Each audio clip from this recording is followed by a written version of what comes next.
Assalamualaikum warahmatullahi wabarakatuh. Perkenalkan, nama saya Chari Jeremias Mamora, nomor induk mahasiswa 2173201021, Fakultas Psikologi dengan mata kuliah Psikologi Sosial Dasar dengan dosen pengampu Ibu Nurul Ayuda MA.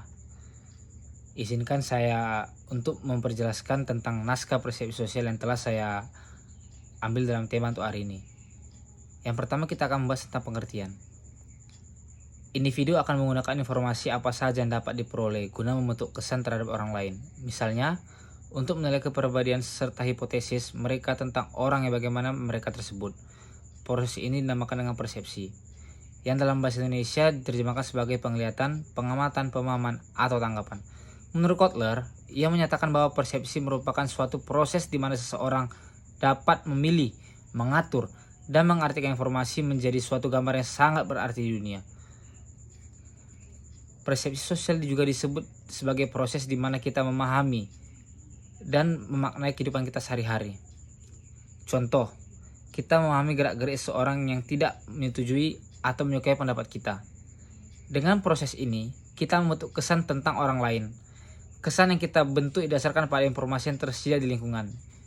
Sikap kita terdahulu tentang rasa-rasa yang relevan atau mood kita saat ini cenderung beroperasi di bawah bias-bias tertentu ketika membentuk kesan terhadap orang lain. Contohnya, ketika kita cenderung persepsi bahwa orang yang berpakaian rapi adalah orang yang baik hati, dermawan, atau menyenangkan daripada orang yang berpakaian semrautan atau berantakan. Oke, selanjutnya kita akan membahas tentang faktor persepsi sosial. Yang pertama, kita akan membahas tentang faktor penerima atau the perceiver. Tidak dapat diragukan lagi bahwa pemahaman suatu proses kognitif akan sangat dipengaruhi oleh karakteristik kepribadian seseorang.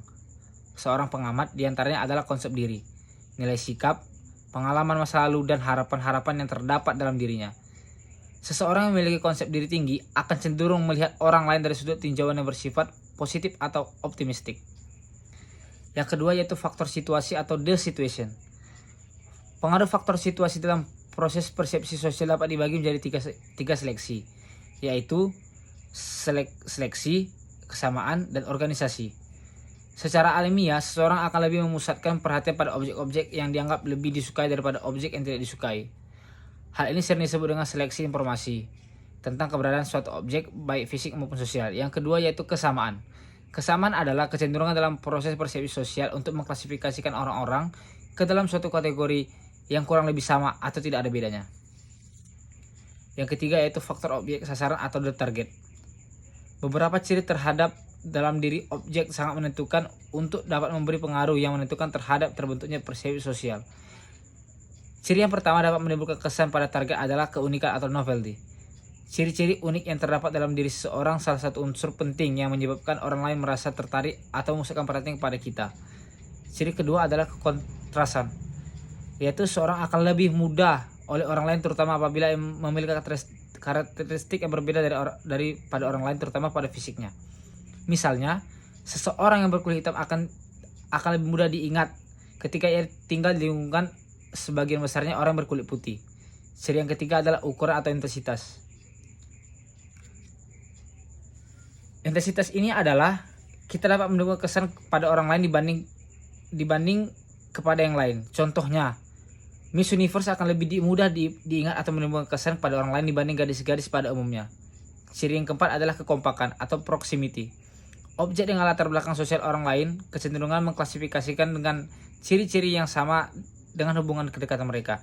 Misalnya, dosen ekonomi diklasifikasikan sebagai orang yang memiliki sifat ekonomis, efisien, atau bahkan dikatakan dengan seorang yang pelit karena pekerjaan tersebut. Selanjutnya kita akan masuk kepada fokus persepsi sosial. Yang pertama kita akan bahas tentang komunikasi nonverbal.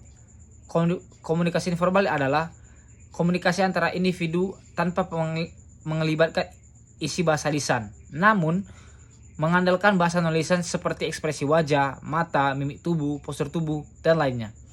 Yang kedua adalah komunikasi nonverbal, yaitu adalah perubahan mood atau mood swing yang berubah-ubah.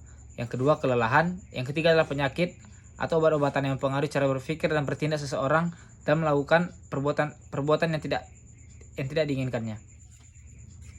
Yang ketiga adalah 5 saluran dasar yang sering dijumpai dalam mencari informasi keadaan individu. Terdapat ada 5 faktor yang mempengaruhi tersebut, yaitu ekspresi wajah, kontak mata, mimik tubuh, sentuhan atau postur tubuh. Yang keempat adalah komponen utama persepsi sosial. Di sini terdapat 4 komponen, yaitu observasi, atribusi, integrasi, dan konfirmasi. Yang kelima adalah sumber data observasi. Terdapat 3 komponen, yaitu orang, situasi, dan perilakunya. Dan kemudian adalah target yang dipersepsi atau orang objek kejadian yang dipersepsi oleh individu lain. Faktor yang mempengaruhi ada 6, yaitu kontras, kebaruan, karakteristik, ukuran, gerakan, pengulangan. Yang terakhir adalah hal-hal yang mempengaruhi situasional. Ada 3. Yang pertama adalah waktu, setting, kerja, dan social setting. Demikianlah hasil presentasi saya pada hari ini. Jika ada kesalahan mohon dimaafkan, karena kesempurnaan adalah milik yang di atas. Wassalamualaikum warahmatullahi wabarakatuh.